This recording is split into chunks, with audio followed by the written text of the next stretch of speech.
মুহুর্মুহু ক্ষেপণাস্ত্রের আঘাতে কেঁপে উঠল কাতারের রাজধানী দোহা। রাজধানীর একাধিক এলাকায় মঙ্গলবার হামলা চালিয়ে বেশ কয়েকটি আবাসিক ভবন ধ্বংস করে দেয় ইসরায়েল। গাজা যুদ্ধ বন্ধে মার্কিন প্রেসিডেন্ট ডোনাল্ড ট্রাম্পের প্রস্তাবিত পরিকল্পনা নিয়ে দোহায় মধ্যস্থতাকারী দেশ কাতার ও মিশরের সঙ্গে আলোচনায় বসার প্রস্তুতিতে ব্যস্ত ছিলেন হামাসের শীর্ষ নেতারা। এ সময় আন্তর্জাতিক আইন লঙ্ঘন করে দোহায় তাদের বাসভবন লক্ষ্য করে হামলা চালায় তেল আবিবের বিমান বাহিনী। তবে এ হামলায় কারো প্রাণ যায়নি বলে নিশ্চিত করেছে কাতারের পরিকল্পনা মন্ত্রী।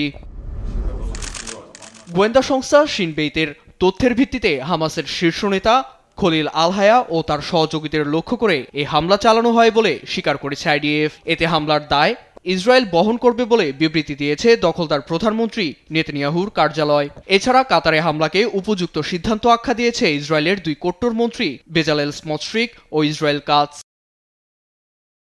হামাসের নেতাদের লক্ষ্য করে ইসরায়েলের কাপুরুষিত হামলাকে সন্ত্রাসী হামলা আখ্যা দিয়ে তীব্র নিন্দা জানিয়েছে কাতার। সবার নিরাপত্তা নিশ্চিত করতে আইনশৃঙ্খলা বাহিনীকে প্রস্তুত থাকার নির্দেশ দিয়েছে কাতার। এর জন্য ইসরায়েলকে চড়া মূল্য দিতে হবে বলেও হুঁশিয়ারি দিয়েছে সৌদি আরব, সংযুক্ত আরব আমিরাত সহ মুসলিম বিশ্বের একাধিক দেশ।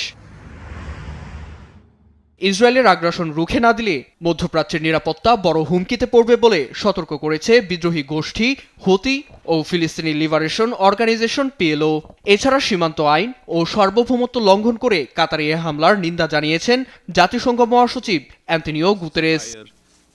নীরব দাস, নিউজ ডেস্ক, দেশ টিভি।